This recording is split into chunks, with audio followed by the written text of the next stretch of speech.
Hello friends, कैसे हैं सब लोग।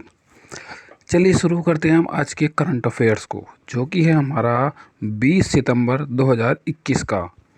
तो देखो, ये पहली खबर है हमारी। राजस्थान में अब होगा बाल विवाह का रजिस्ट्रेशन। अब देखो इसकी वजह जानते हैं। यह हमारा राजस्थान में अब बाल विवाह रजिस्ट्रेशन होगा। राजस्थान विधानसभा में राजस्थान विवाहों का अनिवार्य रजिस्ट्रीकरण संशोधन विधेयक 2021 को देखो कौन सा विधेयक आया है। ये हमारा देखो रजिस्ट्रीकरण संशोधन विधेयक 2021 को 17 सितंबर 2021 को ध्वनिमत से पारित कर दिया गया। इस विधेयक के पारित होने से अब राज्यों में बाल विवाह के पंजीकरण की भी अनुमति मिल जाएगी। राजस्थान में शादियों के अनिवार्य पंजीकरण के लिए संशोधन विधेयक विधानसभा में ध्वनिमत से पारित कर दिया गया। बिल पारित होने को लेकर राज्य में नया विवाद खड़ा हो गया। देखिए फ्रेंड्स, ये सब आज डिटेल में पढ़ेंगे। एक शॉर्ट क्वेश्चन भी पढ़ लेंगे। वैसे शॉर्ट क्वेश्चन की मैं वीडियो बना दूंगा। फिलहाल हमारे डिटेल में है तो डिटेल में ही पढ़ेंगे। सो फ्रेंड्स, वो हमने शॉर्ट क्वेश्चन जो है हमने लास्ट में रखे हैं, और फिलहाल हम डिटेल से शुरू करते हैं पहले की तरह। तो ये हमारी भारतीय जनता पार्टी बीजेपी ने कहा है कि इस विधेयक के बाद बाल विवाह वैध हो जाएंगे। इस विधेयक के पारित होने से अब राज्य में बाल विवाह के पंजीकरण की भी अनुमति मिल जाएगी। विधेयक में कहा गया कि अगर शादी के समय लड़के की उम्र 21 साल से कम और लड़की की उम्र 18 साल से कम है तो माता पिता या अभिभावकों को 30 दिनों के भीतर इसकी जानकारी देनी होगी और पंजीकरण अधिकारी के पास रजिस्ट्रेशन कराना होगा। सरकार ने मैरिज रजिस्ट्रेशन एक्ट में, ठीक है, जो नए संशोधन किए हैं उसके मुताबिक अब 18 वर्ष से कम उम्र की लड़की और 21 साल से कम उम्र के लड़के की शादी होने की स्थिति में उसे भी रजिस्टर कराया जा सकेगा। मंत्री शांति धारीवाल ने बताया कि साल 2009 के अधिनियम की धारा 8 में यह संशोधन किया गया है। इसके तहत वर या वधू पक्ष के माता पिता उनके संरक्षण तारीख शादी की तारीख से 30 दिन के भीतर मैरिज रजिस्ट्रार को ज्ञापन प्रस्तुत करके शादी रजिस्टर करा सकेंगे। सरकार ने मैरिज रजिस्ट्रेशन एक्ट में जो नए संशोधन किए हैं उनके मुताबिक अब 18 वर्ष से कम उम्र की लड़की और 21 साल से कम उम्र के लड़के की शादी होने की स्थिति में भी उसे रजिस्टर कराया जा सकेगा। मंत्री शांति धारीवाल ने बताया कि साल 2009 के अधिनियम धारा 8 में यह संशोधन किया गया है। इसके तहत वर या वधू पक्ष के माता पिता उनके संरक्षण शादी की तारीख से 30 दिन के भीतर मैरिज रजिस्ट्रार को ज्ञापन प्रस्तुत करके शादी रजिस्टर करा सकेंगे। नेक्स्ट हमारा एमी अवार्ड्स। एमी में सर्वाधिक पुरस्कार जीतने वाले अश्वेत बने रूपॉल। देखें विजेताओं की पूरी सूची। अब देखो देखते हैं कौन कौन है। कोरोना काल में 73वें एमी अवार्ड्स की घोषणा हो गई। इसमें द क्राउन को कई कैटेगरी में नॉमिनेशन मिला। इनमें उसने सभी प्रमुख ड्रामा कैटेगरी में अवार्ड जीतकर तहलका मचा दिया। द क्राउन में best drama series, best actor drama और best actor in supporting role जैसे प्रमुख अवार्ड जीते।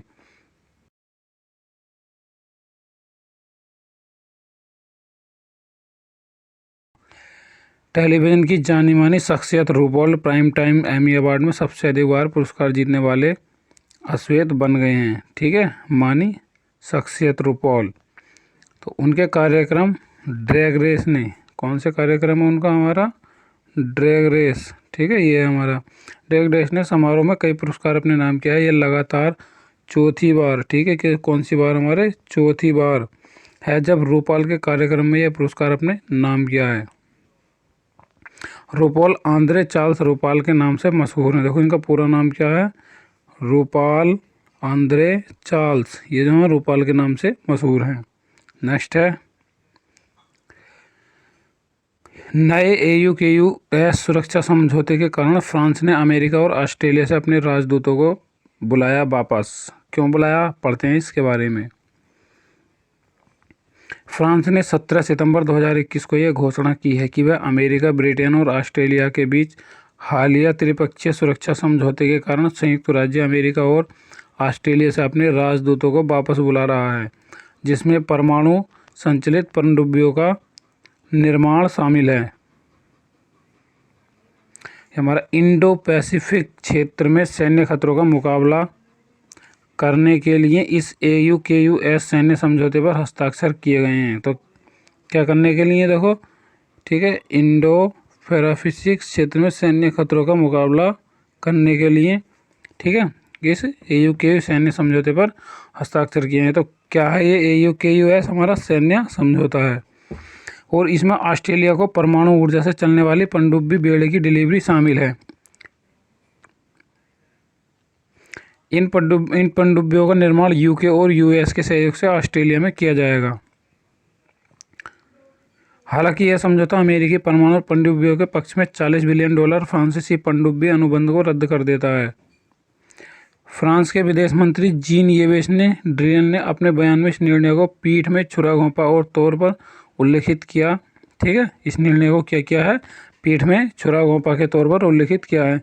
चीनी विदेश मंत्रालय के एक प्रवक्ता ने यह भी कहा है कि यह AUKUS बोल सकते हैं, UKUS समझौता क्षेत्रीय शांति और स्थिरता को गंभीर रूप से नुकसान पहुंचाता है और हथियारों की दौड़ को तेज करता है। फ्रांस ने मित्र देशों की ओर से हुए इस अस्वीकार व्यवहार का हवाला देते हुए ऑस्ट्रेलिया और संयुक्त राज्य अमेरिका से अपने राजदूतों को वापस बुला लिया है। फ्रांस के विदेश मंत्री जीन येवेस, देखो कौन से हैं इसके फ्रांस के जो विदेश मंत्री हैं, जीन येवेस ले ड्रियन ने, ठीक है, जीन येवेस ले ड्रियन ने, पूरा नाम क्या है इनका? देखो ये पूरा नाम है जीन येवेस ले ड्रियन ने एक लिखित बयान में यह कहा कि राष्ट्रपति इमैनुएल मैक्रोन के अनुरोध पर अपने राजदूतों को वापस बुलाने का फ्रांसीसी निर्णय है। तो अच्छा, फ्रांस के राष्ट्रपति कौन है? मैक्रोन, ठीक है, राष्ट्रपति इमैनुएल मैक्रोन, ये राष्ट्रपति हैं, ऊपर जो हैं वो विदेश मंत्री हैं। ठीक है, इन्होंने जो वापस बुलाने का निर्णय लिया है। ऑस्ट्रेलिया और संयुक्त राज्य अमेरिका द्वारा 15 सितंबर की गई उक्त घोषणाओं की असाधारण गंभीरता के कारण सर्वथा उचित है। यह घोषणा अमेरिका, ब्रिटेन और ऑस्ट्रेलिया द्वारा AUKUS नामक अपने नए त्रिपक्षीय रक्षा समझौते के संबंध में दिए गए एक संयुक्त बयान को संदर्भित करती है, जो उन्नत तकनीकों, कृत्रिम बुद्धिमत्ता में विशेषज्ञता, साइबर अंडर वाटर सिस्टम और इन तीन देशों के बीच लंबी दूरी की क्षमताओं को साझा करने में सक्षम होगी। नेक्स्ट है, यह भारत में मार्च 2022 तक दुनिया का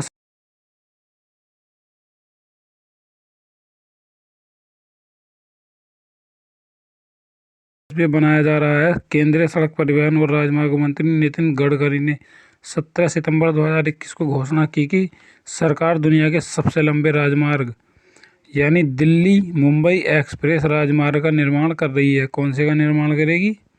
ये हमारा दिल्ली मुंबई एक्सप्रेस राजमार्ग का निर्माण कर रही है। ठीक है, केंद्रीय मंत्री नितिन गडकरी, ठीक है, हमारे केंद्रीय मंत्री हैं नितिन गडकरी, कार्यक्रम में बोलते हुए कहा कि एक्सप्रेसवे 1380 किलोमीटर लंबा होगा। कितना लंबा होगा? हमारा 1380 किलोमीटर होगा। ठीक है, इतना लंबा होगा। जवाहरलाल नेहरू ट्रस्ट यानी JNPT के तक जाएगा। ठीक है, लेकिन अब हम इसे नरीमन पॉइंट तक ले जाने की भी योजना बना रहे हैं। कहाँ तक ले जाने की? नरीमन पॉइंट। ठीक है, उनके मुताबिक यह परियोजना मार्च 2022 तक पूरी हो जाएगी और भारत के पास दुनिया का सबसे बड़ा एक्सप्रेसवे होगा। नेक्स्ट है, मुंबई और दिल्ली के बीच की दूरी, देखो इसी से संबंधित है जो ये बन रहा हमारा एक्सप्रेसवे। केंद्रीय मंत्री नितिन गडकरी ने कहा कि पहले ट्रक से मुंबई और दिल्ली के बीच की दूरी को तय करने में लगभग 48 घंटे और कार से 24 से 26 घंटे लगते थे, लेकिन अब दिल्ली और मुंबई के बीच की दूरी को ट्रक से 18 से 20 घंटे और कार से केवल 12-13 घंटे लगेंगे। इनका कहने का मतलब है कि आज समय आधा हो जाएगा। अब देखो प्रोजेक्ट की शुरुआत कब हुई? ये प्रोजेक्ट की शुरुआत, इस हाईवे प्रोजेक्ट की शुरुआत साल 2018 में हुई थी और इसके तहत फाउंडेशन स्टोन 9 मार्च 2019 को रखा गया था। ठीक है, प्रोजेक्ट पूरा होने के बाद इस एक्सप्रेसवे के चलते जयपुर, अजमेर, किशनगढ़, चित्तौड़गढ़, कोटा, उदयपुर, उज्जैन, भोपाल, इंदौर, बड़ौदा, अहमदाबाद और सूरत जैसे कई इकोनॉमिक हब के बीच आवागमन का बेहतर होगा। यह एक्सप्रेसवे 1380 किलोमीटर लंबा है।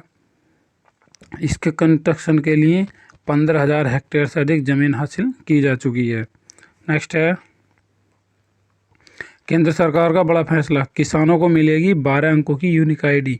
देखते हैं कौन सी यूनिक आईडी है। केंद्र सरकार भारतीय किसानों के लिए बड़ा कदम उठाने जा रही है। इस समय भारत में लगभग 55 से 60% जनसंख्या कृषि क्षेत्र से जुड़ी हुई है। इसका मतलब यह है कि देश की अर्थव्यवस्था काफ़ी हद तक खेती पर ही निर्भर है। इसी के चलते अब केंद्र सरकार किसानों के भले के लिए एक नए और अलग तरीके के परियोजना पर काम कर रही है। केंद्र सरकार किसानों को आत्मनिर्भर बनाने के लिए समय समय पर विभिन्न योजनाओं को लॉन्च करती रही है। इसका हाल फिलहाल फ़ायदा होते भी दिख रहा है। बड़ी संख्या में किसान अब मुनाफे वाली फसलों की खेतों की तरफ रुख कर रहे हैं। ये यूनिक आईडी उन्हीं किसानों को दी जाएगी जिनका नाम डेटाबेस में शामिल होगा। हमेशा देखा जाता है कि कई योजनाओं का लाभ अपात्र लोग भी उठा लेते हैं। ऐसे में इससे घटनाओं पर लगाम लगेगी। ठीक है, इससे घटनाओं पर लगाम तो लगेगी ही, साथ में किसान की खेती में किस तकनीक और कौन से प्रकार के बीज का उपयोग कर रहा है इसकी भी जानकारी सरकार के पास होगी। केंद्र सरकार एक नए और अलग तरीके के परियोजना पर काम कर रही है। सरकार किसानों को 12 अंकों की यूनिक आईडी जारी करेगी। इसके लिए किसानों का डेटाबेस तैयार किया जाएगा। इस आईडी के माध्यम से किसानों के लिए केंद्र और राज्य सरकार की विभिन्न योजनाओं का अधिक से अधिक लाभ उठाना और आसान हो जाएगा। नेक्स्ट है अहमदाबाद में लगा कोविड का टीका।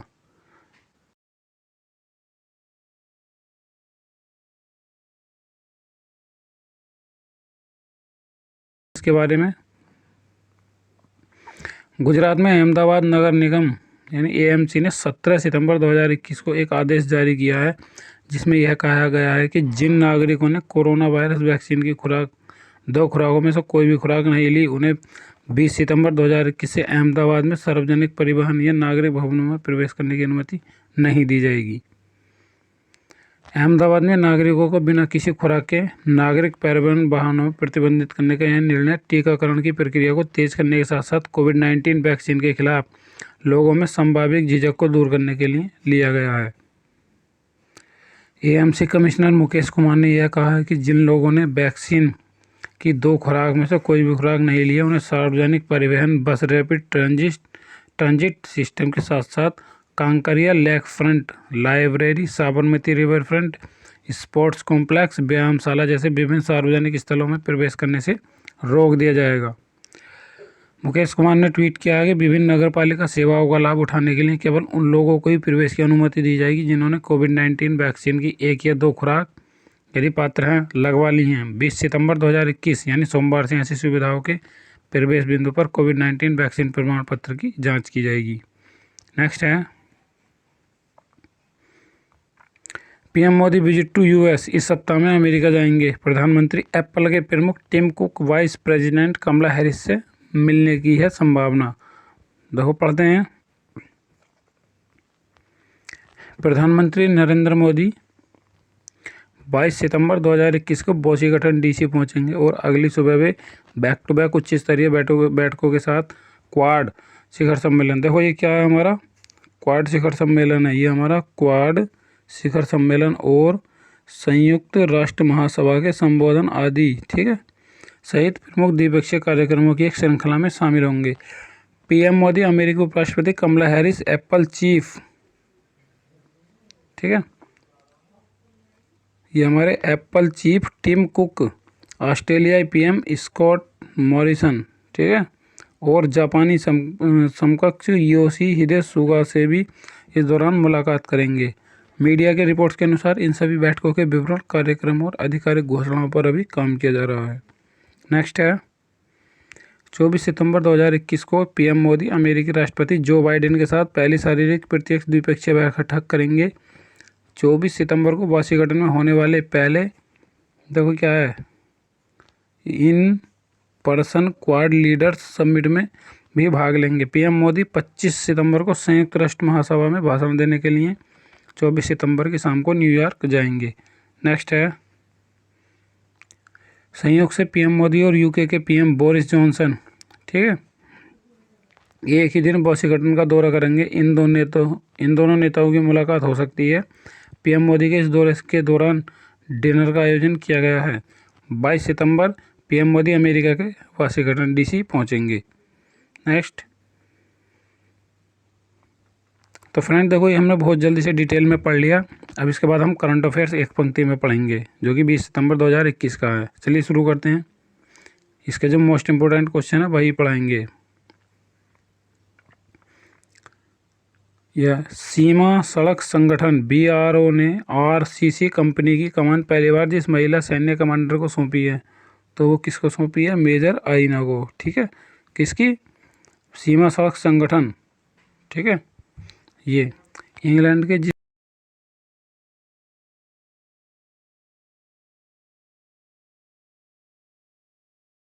विश्व बांस दिवस किस दिन मनाया जाता है? ये हमारा 18 सितंबर को विश्व बांस दिवस मनाया जाता है। नेक्स्ट है, केंद्रीय प्रत्यक्ष कर बोर्ड ने पैन और आधार को लिंक कराने की समय सीमा जब तक के लिए बढ़ा दिया है, तो कब तक के बढ़ा दिया है? 31 मार्च 2022 तक बढ़ा दिया है।